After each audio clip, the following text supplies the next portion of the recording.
Sa pikasbahin, giaprobahan na sa Davao City Council ang ordinansa nga nagtumong sa pagtukod sa Davao City Public Internet Center. Diin adunay duha ka andana nga pasilidad nga gituyo aron mas mapadali ang access sa teknolohiya ug impormasyon sa publiko. Ang maong center pagatukuron nga adunay 60 ka computer units sa ikaduhang andana, samtang uno busab ka units ang ibutang sa ubos alang sa persons with disabilities kon PWD.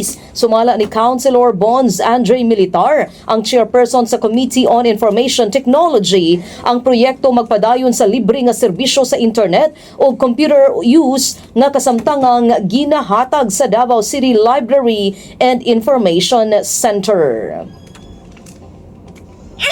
Sa balita sa gawas sa nasod, sa laing higayon sulod lamang sa 8 ka adlaw, nahagsa ang fighter attack kon FA-18F Super Hornet jet sa Estados Unidos sa Red Sea gikan sa United States ship kon USS Harry S. Truman aircraft carrier, samtang misulay og landing human mapakyas ang maneuver nga mugna sa pagka-overboard sa eroplano.